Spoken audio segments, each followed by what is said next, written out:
Docteur Genetti, êtes-vous pour ou contre le vin? Je suis pour le vin, mais on ne doit jamais de toute façon dépasser 3/4 de litre par jour. On peut dire aussi qu'une notion qualitative du vin intervient, et les vins frelatés, un peu tourmentés par les uns et les autres, seront des vins beaucoup plus nocifs. D'autre part, vous êtes médecin sportif, donc vous devez avoir pour les sportifs des normes encore plus sévères.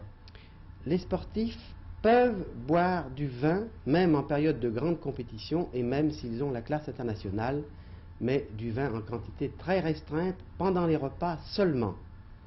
D'ailleurs, aux Jeux olympiques de Londres, les Français avaient manqué de vin et cet incident avait joué sur leur état d'esprit pendant un certain temps. Ça n'avait pas amené des contre-performances tout de même? Non, pas de contre-performance tout de même, mais des incidents psychologiques. À Tokyo, les Français emmènent leur vin. Avez-vous l'impression qu'on boit moins de vin dans la région? Ah, j'ai l'impression, oui, très net, même. Très net, très net. D'abord, les bonnes maisons de vin sont de plus en plus rares.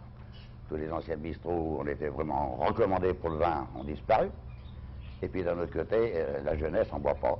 Il se boit quand même un peu moins de vin que d'habitude. Chez nous, nous vendons du vin, c'est des vins d'appellation contrôlée, Beaujolais, des Mâconnais et des Côtes-du-Rhône. Quel est le vin qui a la prédilection de vos clients? C'est le Beaujolais. À Lyon, les clients, ce sont des connaisseurs d'abord parce qu'ils habitent près du Beaujolais et ils ont l'occasion d'aller souvent le dimanche en voiture, s'y promener. C'est une région très agréable. Et les amateurs, alors, penchent pour quel vin? Quelle Ah, spécialité? ben, en principe, les amateurs aiment le Beaujolais, aiment le Mâconnais et tout ça. Vous avez l'impression tout de même que vos clients sont connaisseurs? Ah oui, oui, les miens, oui. Oui, la preuve, vous n'avez qu'à les regarder. Vous voyez la bougie qu'ils ont. Ah, ils viennent pas pour les Kervitel, eux, hein.